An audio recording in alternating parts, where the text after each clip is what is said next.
Hello and thanks for clicking play. As you know, this is about the Battle of Cannae, Hannibal's third encounter with the Romans, which occurred on the 2nd of August 216 BC.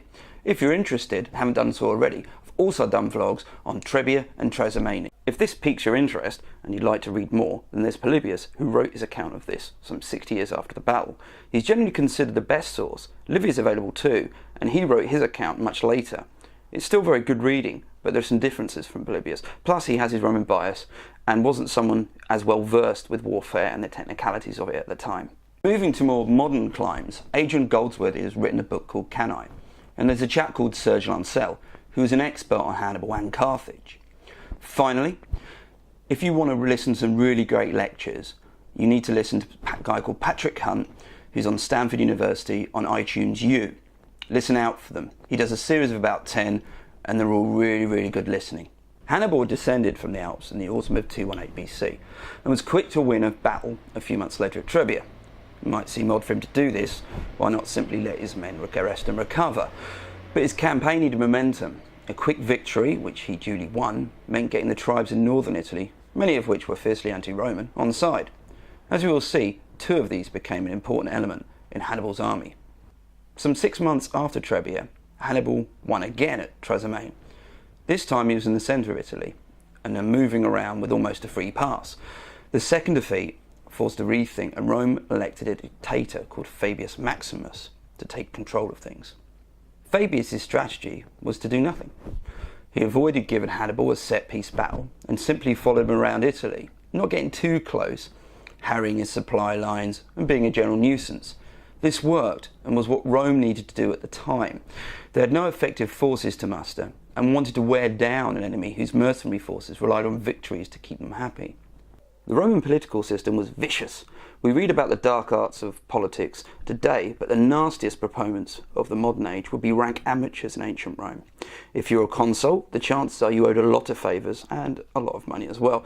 Your year in charge, therefore, was a sort of supermarket trolley dash to pay all the people back and set yourself up. Thus, when an enemy army rolled into view, full of supplies, full of booty, full of fame to win, the two consuls were always going to go after it. That year, they were called Varro and Paulus. It was a case of when, not if, they were going to get Hannibal. Rome mustered up a truly huge force for the upcoming battle. Polybius cites around 80,000 infantry with 6,000 cavalry. Both consuls took charge. The sources say they took turns, one in charge for a day and the other the next day. It's more probable this was a token gesture. There's no way you could manage an army without agreeing an overarching strategy, and it's probable this is more a nod to the Roman custom of the two consuls being in charge and not having one person in complete control. The force itself was a citizen army.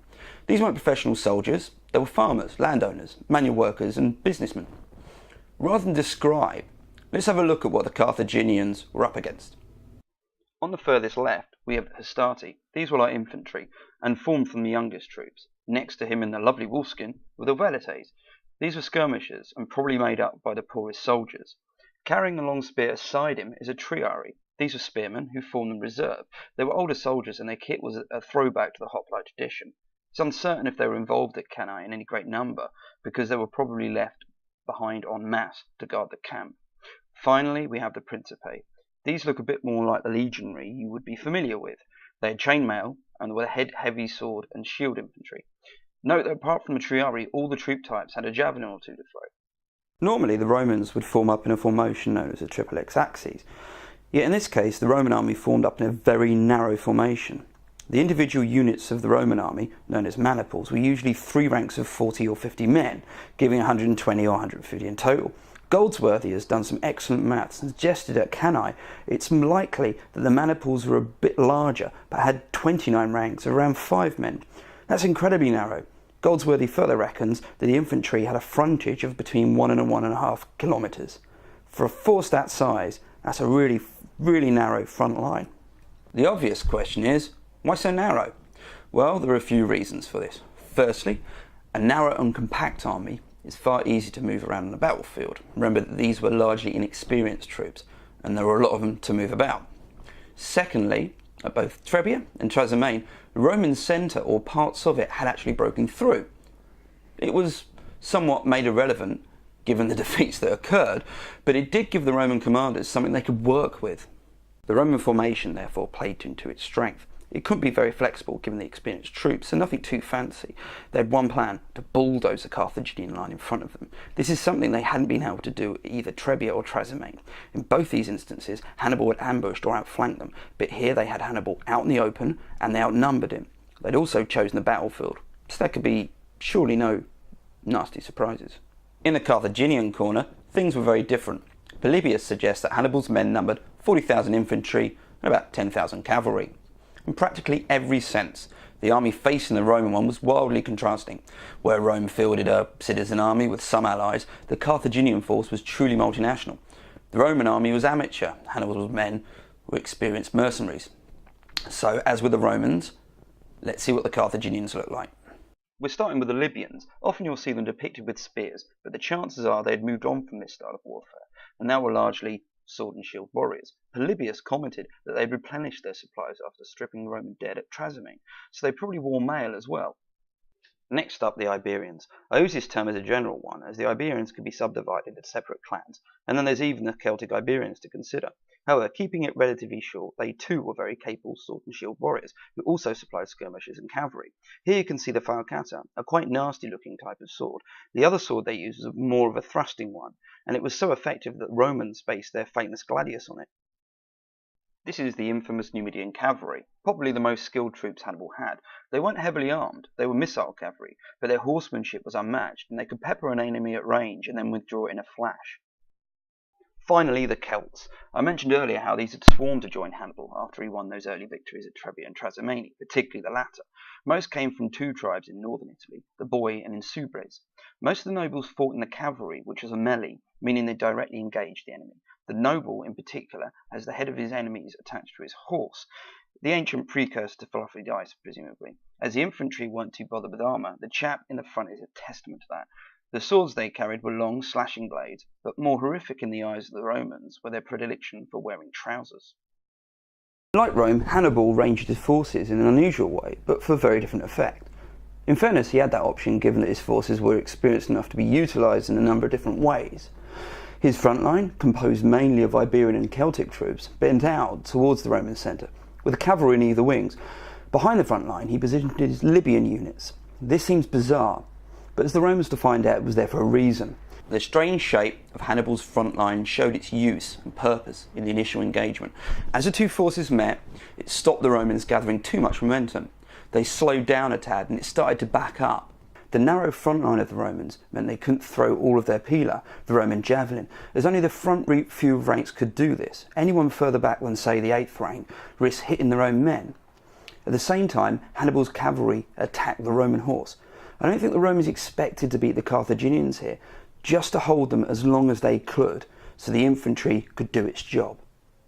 Everything was rosy for the Romans. The sheer force of the number made sure that Hannibal's attempt to slow them down was merely that. They were still moving forward, and the Carthaginian line was starting to fragment and buckle as it retreated. Soon this Carthaginian line started to break. Now the Romans had their chance. Most battles in antiquity centred on breaking that front line. And here the Romans had done this. It's unsure if the Carthaginian front line completely collapsed or simply retreated carefully, but either way, the Romans achieved exactly what they wanted. The Romans hadn't realised that this is exactly what Hannibal had wanted them to do. As the Romans pushed through, they thought the day was won. After all, their commanders had set up a game plan where crushing the Carthaginian front line was simply all that was required. They didn't realise, at least not immediately, that this disordered pursuit, devoid of any kind of order which was crucial for infantry, had moved them into what was effectively a channel. Their flanks were now horribly exposed to the Libyan units, represented here as castles. They would have been waiting for this, and like the jaws of a clamp, they bit into the sides of the Roman column. The Roman advance stopped in its tracks. They had no expectation of being hit on either side. The chances are they weren't in marching order, which could only ever have even given them the slightest of chances. To heap misery upon misery, the Roman cavalry had been routed. The Numidian contingent harried and pursued the remnants of the Roman horse off the field. The Iberian and Celtic cavalry turned and fell upon the rear of the Roman force. Hannibal's front line now reformed and marched back. The Romans were completely surrounded. Even an experienced army in any formation would have found this situation near impossible. The Romans weren't either of those things. It was simple butchery now. The day went on with the Roman force being slowly dwindled away. There may have been lulls in the battle as each side paused for breath, but by the end of the day 50,000 Romans lay dead or dying. In terms of demographics, Hunt reckons around 20% of the 18 to 44 male age group perished at Cannae. Think of that as the people who worked on the farms and the people who sold things in the shops. Even the people you just knew for being there, all gone. Paulus, one of the consuls, died fighting. Varro escaped. 2 consuls of the previous year died. The Senate lost a third of its membership. 29 out of 40 of the military tribunes died. After the battle, Hannibal collected 200 gold rings. These each belonged to the equites, who were sub-senior aristocracy.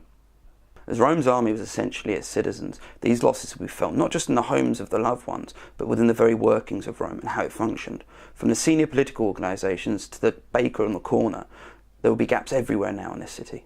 When the news reached Rome, there was outrage and panic.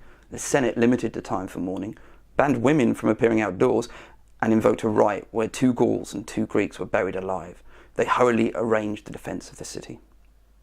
Hannibal also suffered losses, estimated around 6,000 men. This might pale into insignificance when compared to Rome, but he had fewer forces to start with, and they were very difficult to replace. His men were exhausted, and now he had a quandary. What would he do?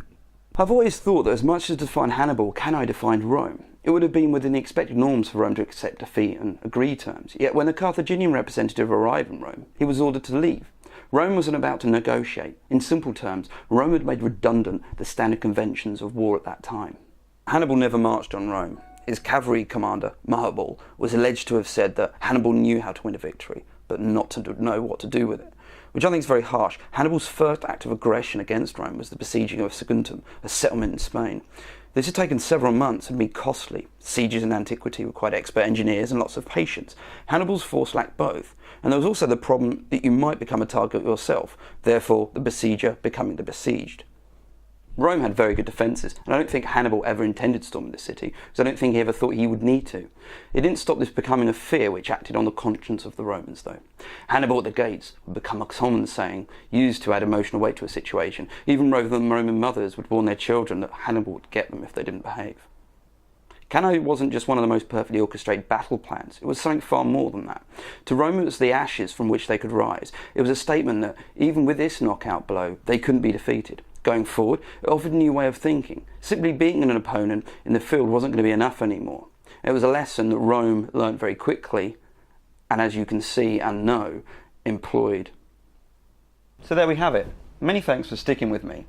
I hope you enjoyed it. Feel free to find me on Twitter or check out my blog. They should both be linked somewhere on here. Finally, please be nice in the comments below, or the elephant gets it.